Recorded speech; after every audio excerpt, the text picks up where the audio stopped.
नमस्ते। मेरा नाम डॉक्टर प्रणव पुहाने है।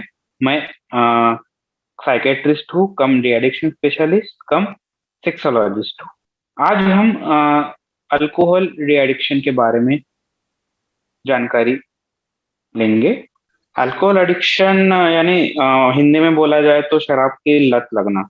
तो यह एक बीमारी है, मानसिक बीमारी जिसको हम बोलते हैं। ये एक शराब, इसमें क्या, शराब का बार बार या अधिक मात्रा में सेवन करना और जिसके अभाव से मानसिक तनाव या शराब पीने की तीव्र इच्छा उत्पन्न होना, इसको हम अल्कोहल एडिक्शन या शराब की लत लगना ऐसे बोलते हैं। शराब जो है, शुरू जब शराब शुरू करते हैं शराब पीना कोई भी इंसान, तो शराब शुरुआत में कम, मतलब मान लो 60 ml है, 30 ml में ही हाई आती है। हाई यानी उसका असर अपने को दिखने लगता है।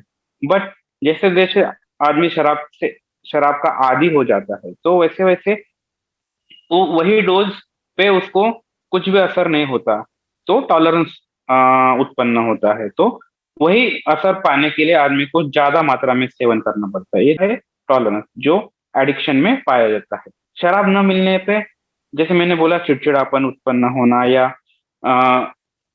हाथ कपकपाना, नींद नहीं आना, घबराहट, पसीना छूटना, ये सब लक्षण भी एडिक्शन में पाए जाते हैं। सो इन ब्रीफ या इन जनरल ये एडिक्शन के कुछ लक्षण हैं, और ये जब होते हैं तो अपन एडिक्शन उसको कह सकते हैं।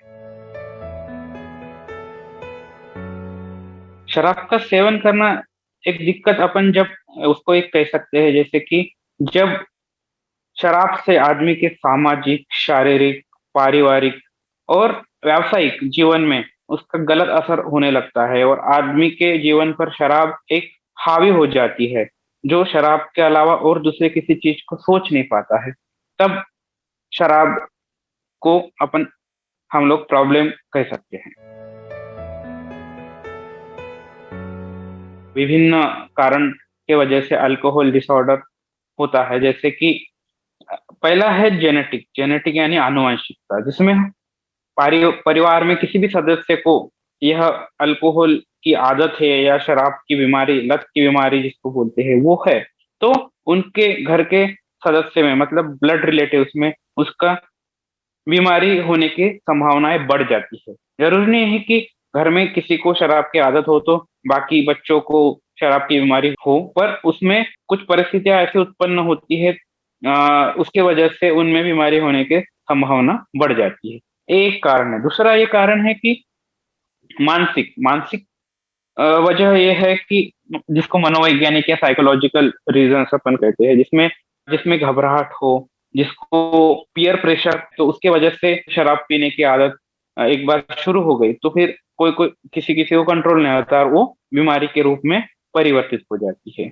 तीसरा यह है कि सामाजिक सामाजिक मतलब आर्थिक तनाव और सामाजिक आइसोलेशन, सोशल आइसोलेशन जो बोलते हैं, जैसे ऐसे कोविड काल में सोशल आइसोलेशन सभी को हुआ था, उसमें तनाव उत्पन्न होना, जिसकी वजह से भी शराब की बीमारी लग सकती है।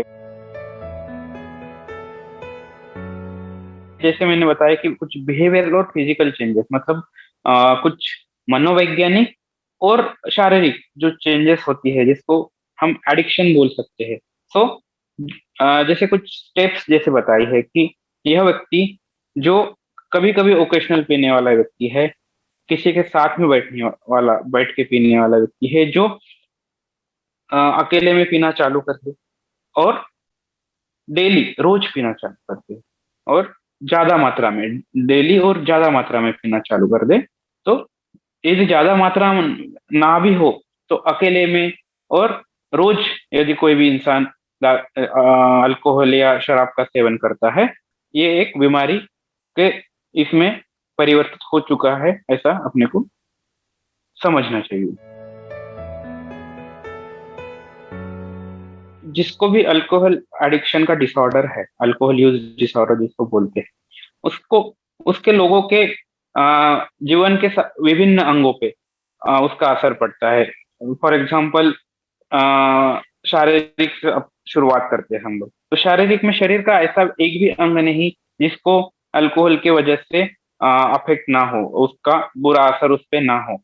शुरू से लेके मतलब ब्रेन से लेके शरीर का एक एक अवयव उसके वजह से इम्पैक्ट होता है। ब्रेन में अल्कोहल की वजह से मिर्गी आना, जिसको अपन सीजर डिसऑर्डर बोलते हैं, फिट्स आना बोलते हैं, वो होता है।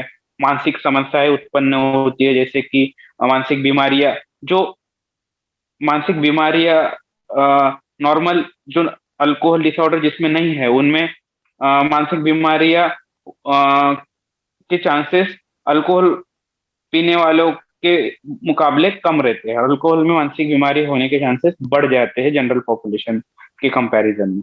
और बीमारियां जैसे शारीरिक बीमारियां मैंने बोली कि ब्लड प्रेशर बढ़ता है, डायबिटीज बढ़ता है, इम्यूनिटी कम हो जाती है, नपुंसकता जैसे इनफर्टिलिटी मेल्स में अल्कोहल की वजह से काफी बढ़ती है, इरेक्टाइल डिस्फंक्शन भी होता है अल्कोहल की वजह से, लीवर फेलियर, सबको पता है कि अल्कोहल वजह से लीवर लीवर डैमेज होता है। पर सिर्फ लीवर से अल्कोहल, लीवर तक ना सीमित होके शरीर का एक एक हिस्सा अल्कोहल की वजह से प्रॉब्लमेटिक हो जाता है। दूसरा है आर्थिक, रोज शराब पीने की वजह से आर्थिक नुकसान होता है।